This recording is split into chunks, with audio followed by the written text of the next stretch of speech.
Nichée dans un écrin de verdure au fond d'une ria, à mi-chemin entre Lorient et Vannes, la commune d'Auray est une cité qui ne manque ni de charme ni de caractère. Sa renommée lui vient d'abord de Saint-Goustan, son magnifique petit port, mais aussi de ses ruelles pavées et de ses maisons à pans de bois de style médiéval. Auray s'est bâti tout au fond de la ria du Loch, là où l'on pouvait traverser à pied à marée basse. Dès le Moyen Âge, le port de Saint-Goustan devient une escale importante pour les bateaux de commerce qui font du cabotage. D'ici partent des vaisseaux remplis de bois de la forêt de Camors ou de céréales. Arrive aussi du vin, du fer et du cuir d'Espagne. Saint-Goustan se trouve aussi parmi les plus importants chantiers navals de Bretagne Sud. Une activité qui va perdurer jusqu'à être supplantée par les chantiers de l'Orient au XVIIe siècle. La construction du pont en pierre, attestée en 1295, fait de Saint-Goustan un passage obligé pour toutes les diligences qui relient Nantes ou Vannes à Quimper et Brest. C'est une aubaine pour le duc de Bretagne qui y perçoit un droit de passage. Une motte féodale est érigée par les Bretons, chassés de la Grande-Bretagne par les Saxons au Ve siècle.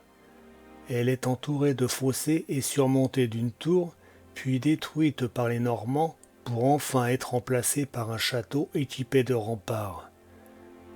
Mais il fut démantelé après le rattachement du duché de Bretagne à la France en 1558. Le territoire d'Auray englobe deux anciennes paroisses. La ville haute d'Auray, siège de l'ancien château et de la paroisse Saint-Gildas, qui occupe la rive droite de la rivière, tandis que la ville basse, paroisse de Saint-Goustan, est dévolue au port. Le port d'Auray porte le nom de Saint-Goustan, patron des marins et des pêcheurs. Profitant largement de ses atouts, celui-ci s'épanouit dès le XVe siècle, contribuant à rehausser le standing de la ville d'Auray. Troisième port breton au XVIe et XVIIe siècle, ce port participe au développement des activités de la ville. De cet âge d'or, il reste un certain nombre d'édifices et notamment des maisons à colombage. La chapelle Notre-Dame de Lourdes a été construite à la fin du XIXe siècle.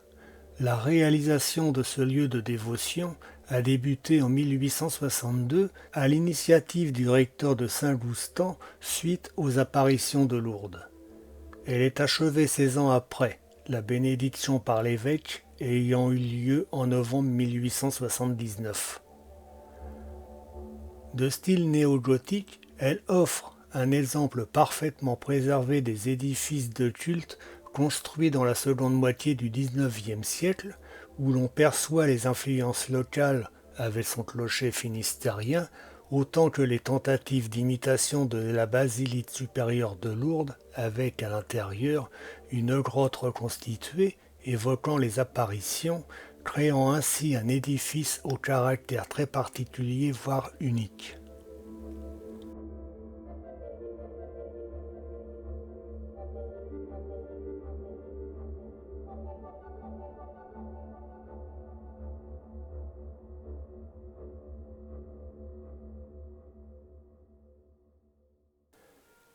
L'église paroissiale Saint-Sauveur, située à 10 mètres de la précédente, date de 1469.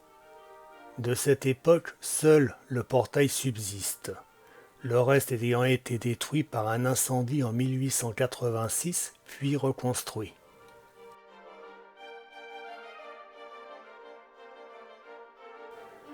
On peut admirer le mobilier en bois sculpté, notamment la chaire où trône une statue de Saint-Goustan et la clôture du chœur sculptée par Joseph Gégouzat en 1929, ainsi qu'un ex-voto. Ce dernier représentant un cuirassé à éperon est une maquette de 1865 réalisée par les ateliers de la marine de l'Orient. Au XVIIIe siècle commence l'inéluctable déclin du port. La création du port de l'Orient vers 1665 et le déploiement de nouveaux réseaux routiers depuis Vannes et Hennebont constituent de sévères concurrents. L'arrivée du chemin de fer puis la déviation de la route nationale en 1865 sonnent ces dernières heures. L'activité économique se déplace alors de l'autre côté de la ville, autour de la gare. Source de travail, celle-ci donne naissance à un nouveau quartier dont le dynamisme ne décroît qu'à la fin des années 1960. Le chemin de fer arrive à Rennes en 1857 et va gagner petit à petit les quatre coins de la Bretagne. Auray se trouve à la croisée des lignes Est-Ouest et Nord-Sud et hérite ainsi d'une gare et d'un entrepôt. La construction se termine vers 1862.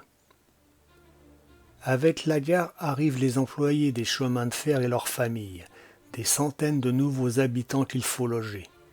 Les plus aisés se font construire des villas aussi imposantes qu'originales. En 1916, la Société des chemins de fer emploie 260 personnes à Auray. 5 ans plus tard, on compte 460 cheminots pour 1000 habitants. C'est la crise du logement. La création du cottage breton, l'ancêtre des HLM, va aider à la résoudre.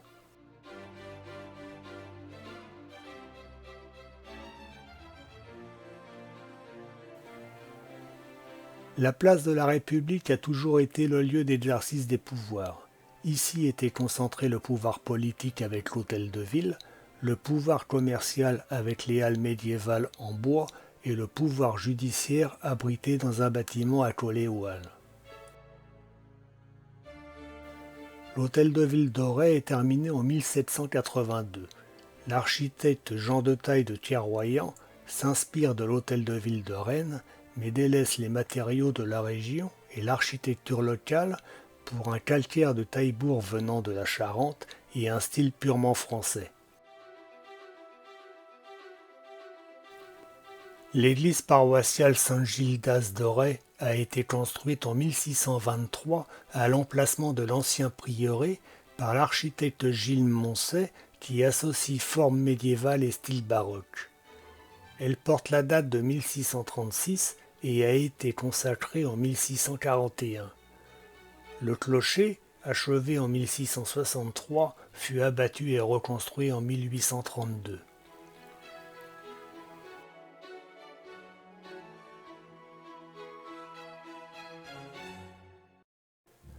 La prison située rue du Jeu de Paume, édifice aux larges fenêtres, ressemble davantage à une belle demeure du XVIIIe siècle qu'à une prison.